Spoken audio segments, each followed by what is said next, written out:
Hi guy, thanks for your watching my video. There are moments when I honestly wonder what Fairmont Crest runs on because the closer I look, the less it feels like an ordinary wealthy neighborhood, and the more it resembles a finely engineered machine powered by greed, fear, and promises delivered in voices too gentle for anyone to notice the blade underneath. And this whole Joelsley situation, it's exactly the kind of story that makes me pause. Because on the surface it's funding a free clinic, something that sounds humane, admirable, like a real step forward for the community. But in Fairmont Crest, the more virtuous something sounds, the more it reeks of a transaction. Leslie walked into that meeting as if she were carrying a blueprint for her future. A notorious offer wrapped in the shiny paper of goodwill. She wanted a free clinic with her name on it, a symbol polished enough for photos, moving enough for airtime, real enough to silence uncomfortable questions. And maybe Leslie even convinced herself she was doing it for others, or at least she needed to believe that to be able to sleep.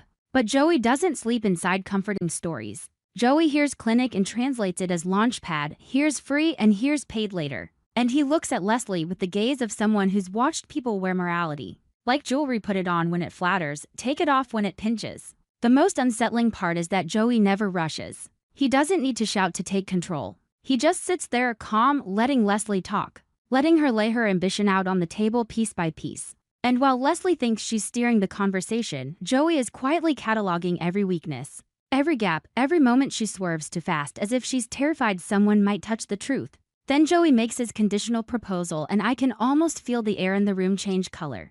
Because Joey's condition doesn't sound like a normal negotiation clause. It feels like a noose tied with elegant knots, handed to the victim like a gift. He implies he's holding something important, a secret. Something that if released would just cost Leslie a project.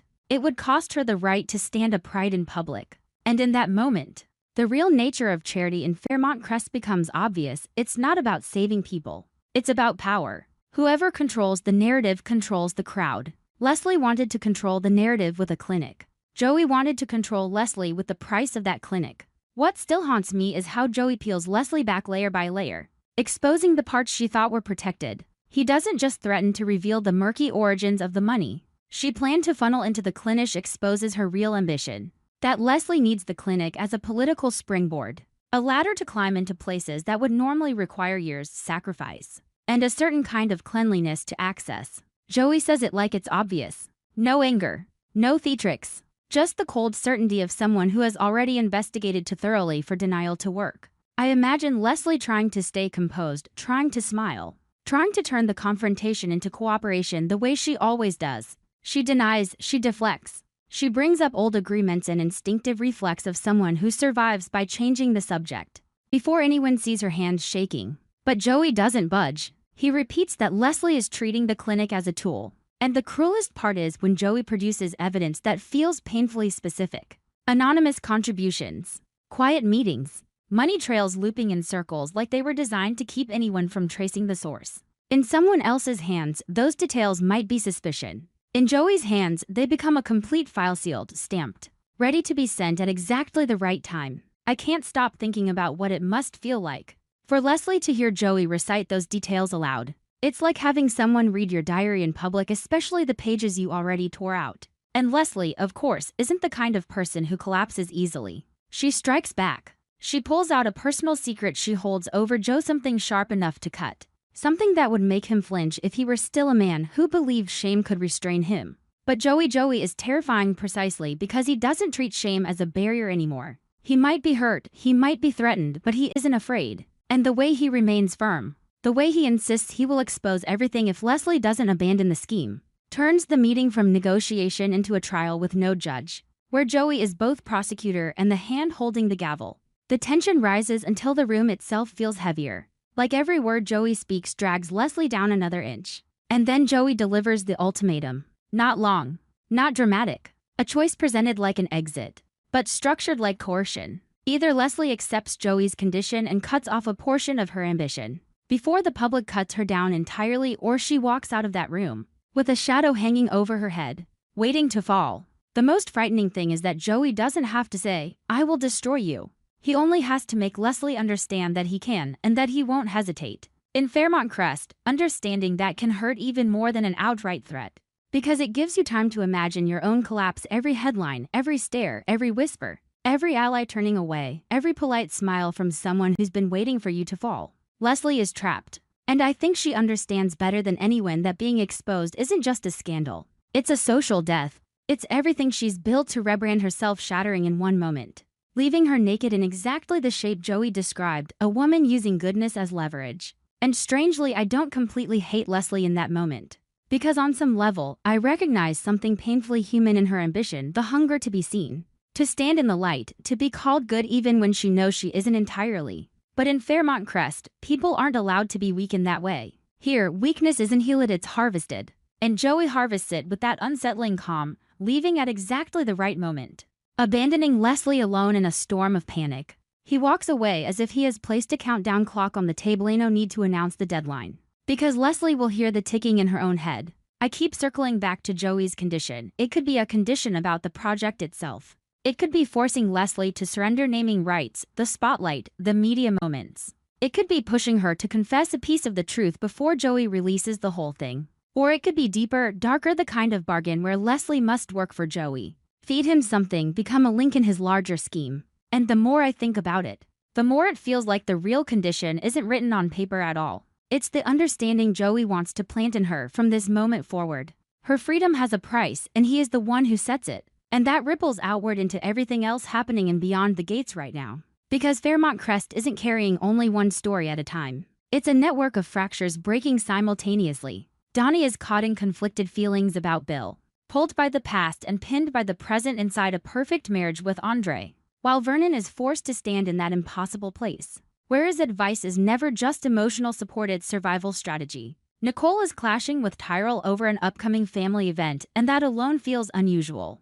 Because Nicole is normally so controlled that she can keep the surface smooth, even when the foundation is cracking. If her emotions are spilling, it means the pressure has been building for a long time. Samantha is drowning in guilt about a family situation, and that guilt sounds like a stain spreading no matter how hard she scrubs. Because the harder she tries to erase it, the more visible it becomes. Shanice is about to reveal a secret to Ashley, something many people suspect could connect to that New Year's kiss with Ted.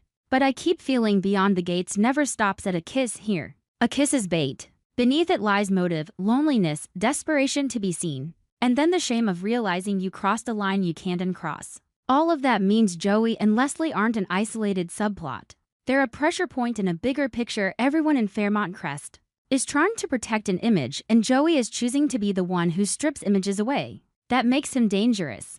Because once someone becomes addicted to tearing masks off, he doesn't stop at one face. Leslie is just the example. And if Leslie falls, someone else will push harder, someone else will laugh. Someone else will exploit the vacuum of power and climb into it. I keep seeing Leslie after Joey leaves standing still, trying to breathe, trying not to let her hands shake, staring at her phone as if it could save her, then fearing it might vibrate because any message could be the beginning of the end. Thinking about the clinic, thinking about her name on the sign, thinking about ribbon-cutting photos, and then thinking about the headlines if the truth erupts. And I'm sure she's thinking something quieter too. Did she ever truly care about the humanitarian mission? Or did she only care about the sensation of being called the woman who did something good? Sometimes that difference is so small even the person living it can't tell until someone like Joey sits across from them and draws the line with numbers and secret meetings. The most terrifying ambiguity is that Leslie still has a choice, but every choice has a cost. If she accepts Joey's condition, she lives on but bound. If she refuses, she might keep her freedom for a few days, a few weeks, until Joey decides he's waited long enough. And I don't know what Leslie is, the kind of woman who bows to survive, or the kind who gambles to win. She has survived by skating along moral borders like they were familiar roads. So I can't trust fear alone to stop her. But I also can't be sure she's brave enough to step fully into the abyss when she knows there's no net. Maybe what keeps circling in my mind isn't what Joey will do next, but what Leslie will do with herself after that meeting, whether she'll reshape her ambition, or find a way to turn Joey's condition into yet another launch pad, another reversal. And then I remember how Fairmont Crest always devours vows. Today someone says, I won't do that again. Tomorrow they do it twice as hard, just to prove they're not weak. Joey may believe he won by walking away, but walking away is also when he gives Leslie time to calculate. And Leslie never runs out of calculations. The problem is at this time, she's calculating inside fog while someone else is holding the flashlight. I keep wondering whether the personal secret Leslie holds over Joey is sharp enough to cut back, Or if it's just a dull blade she's waving to convince herself she still has leverage. And what if Joey has already prepared for that too? What if he's letting Leslie believe she has a weapon when the weapon was disarmed long ago, thinking that makes my skin go cold? Because beyond the gates, love's twists where looking back every clue was there. We just didn't want to believe it. And maybe right now, while Leslie is still reeling, while she's still wondering who to text, who to meet, how to reroute money trails, Joey is already speaking to someone else. Already placing the next piece on the board, already opening a door Leslie hasn't even noticed yet. Or worse, maybe Joey isn't the only one who knows. Maybe that secret has been leaking for a while, and people are simply waiting for the perfect moment to unleash it. And Joey is only the first man bold enough to tell Leslie her time is running out. But running out when no one says. And that silence is what drives you mad, because then the ticking starts, louder and louder. And Leslie can't tell whether that sound was planted by Joey or created by her own mind. When maybe for the first time in a long time she realizes she no longer controls the story. It's just that I still can't stop thinking, if Leslie truly falls, what kind of fall will it be? A loud crash that makes all of Fairmont Crest feel satisfied? Or a quiet disappearance that leaves behind a hollow space people fear, because they don't know what she's building in the dark? And if Joey believes his ultimatum is a period at the end of her sentence, maybe he's forgetting something, that for people like Leslie, a period is rarely allowed to exist. Sometimes the only punctuation they accept is an ellipsis, because their story almost never ends the way anyone else wants it to. Sometimes I think Beyond the Gates doesn't need loud explosions to make you feel like you can't breathe. It only needs a closed room, a private meeting. And to people who understand that the right sentence, spoken at the right moment, can kill an entire life's worth of careful construction. Joey and Leslie are exactly that. This story begins with something that sounds so beautiful, a free clinic with Leslie's name on it. A project that looks like compassion turned into a signboard. A promise to the community, but the longer I stare at it, the more it feels like a miniature election campaign instead of an act of mercy. And I don't want to judge Leslie too quickly, because in Fairmont Crest, who survives without wrapping themselves in a respectable story? It's just that Leslie wrapped hers too tightly, too glossy, until when the light hits it, you don't see humanitarian purpose, you see ambition reflecting back. She approached Joey with the kind of confidence that assumes money can purchase an image, that a man like Joey would enjoy being labeled a philanthropist, because it makes everything he's done before look like a misunderstanding. But Joey isn't the kind of man who needs public forgiveness. Joey needs power, and real power isn't found in funding a clinic, it's found in deciding who is allowed to stand on the clinic stage, who gets to cut the ribbon, who gets seen as the savior, and who gets pushed aside as the opportunist. I keep thinking about the moment Joey flips the entire board. Instead of exposing her immediately, he chooses to build a cage, a situation where Leslie is forced to choose. And the cruelty of Joey's strategy lives right there. He doesn't destroy her at once. He makes her participate in the destruction of herself, like someone being forced to sign their own sentence in exchange for a promise that the execution will be cleaner. Joey produces evidence that can't be denied, proof of Leslie's past wrongdoing. The kind of history she likely buried so deep she convinced herself no one could dig it up. Until Joey appears like a shovel that knows how to smile. I can almost picture Leslie's eyes in that moment. That particular mix of terror and shock that can't be faked. Because it isn't just fear of being caught, it's fear of being seen exactly as she once was. Some people fear losing money. Some people fear losing love. Leslie fears losing the story she has been telling about herself for so long. Fears losing the polished shell of the woman doing good that has let her glide through parties, step onto stages, walk past suspicion. And Joey knows that. He knows reputation in Fairmont Crest isn't an accessory, it's a passport. Lose it and you're exiled from this world while you're still alive. Joey gives her a brutal choice. Simple enough to feel icy, Leslie can control the reveal herself, confess in a way that benefits her most. Craft a version of truth soft enough for the public to swallow, or Joey will release the entire file. Everything, unedited, unnegotiated, with no exit. And let it collapse in a way that can't be repaired. And what makes that move so sharpened, so poisonous, is how intelligent it is. It's like Joey sets a mirror in front of Leslie and says she can choose the lighting to look into it. Or he can throw open the curtains so the whole city sees the mirror at once. Leslie reacts the way she always does, denial, counterattack. Trying to drag the story somewhere safer, but Joey has already anticipated it. He extinguishes every escape route like he's putting out a cigarette, not rushed, not loud. Just absolutely certain it won't flare up again. Every time Leslie tries to cling to a detail and slip through, Joey opens another piece of evidence. Another link, another meeting. Another anonymous donation as if he's watched her long enough to know even how she breathes when she lies. And I don't know if it's because I've seen too many Fairmont Crest stories, but scenes like this always make something go cold in my chest because they remind me that here, truth isn't something you discover, truth is something you take hostage. Joey stresses the consequences if Leslie resists. Not the simple you'll get arrested kind of consequences, but the social kind, the way people's eyes change color, invitations vanish, greetings turn stiff. And the same people who used to laugh with you start saying your name with pity or contempt. Leslie understands this better than anyone, because she lives off being allowed into rooms other people can't enter. I imagine her mind snapping backward into those darker moments in her past. The desperate bargains she signed.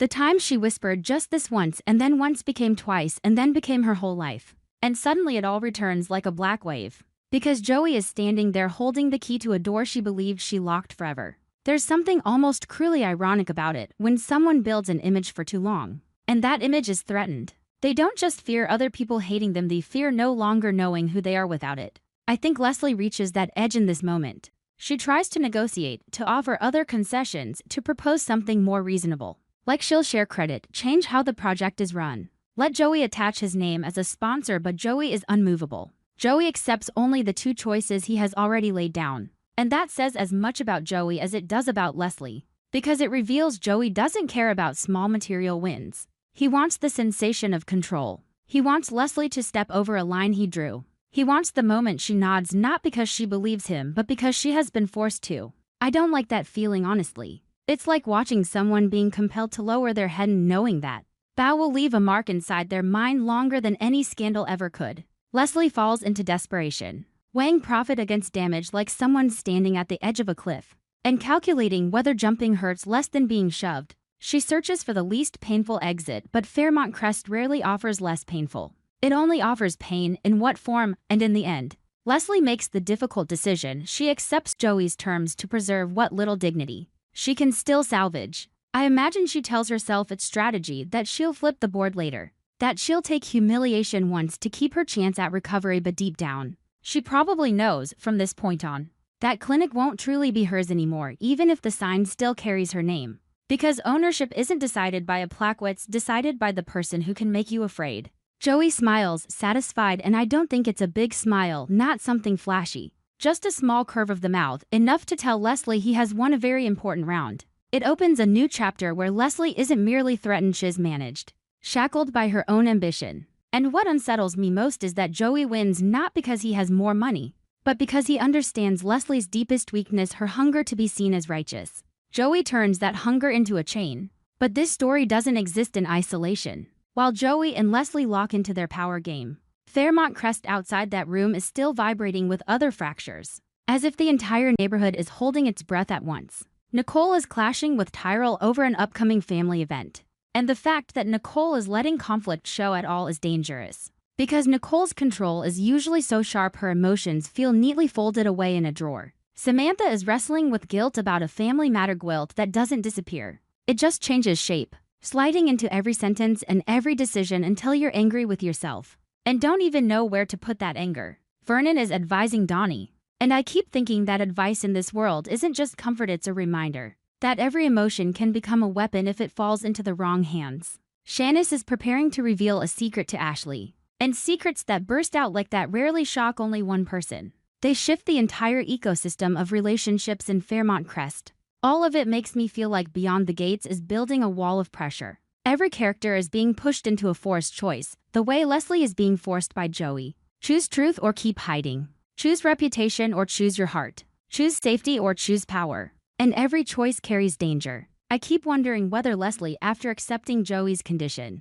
is actually safe, or if she has simply stepped into a longer trap where Joey will take more, demand more, tighten more, until Leslie no longer recognizes herself. Because a man like Joey never settles for one victory. Once he hears someone say yes out of fear, he wants to hear that yes again and again until he's certain his control is real. And Leslie isn't built to accept defeat. She might accept today in order to survive, but I don't believe she'll accept forever. I believe she'll start plotting a reversal. Start turning controlled disclosure into an emotional performance designed to win sympathy back. Start trying to cast Joey as the villain in her narrative, and that will be dangerous. Because if Leslie starts playing again, Joey will play harder. And then there's still the personal secret Leslie claims to have about Joey. Will it stay buried? Or will it become the bomb she hides under her pillow, ready to pull the pin if Joey tightens the leash too much? I don't know.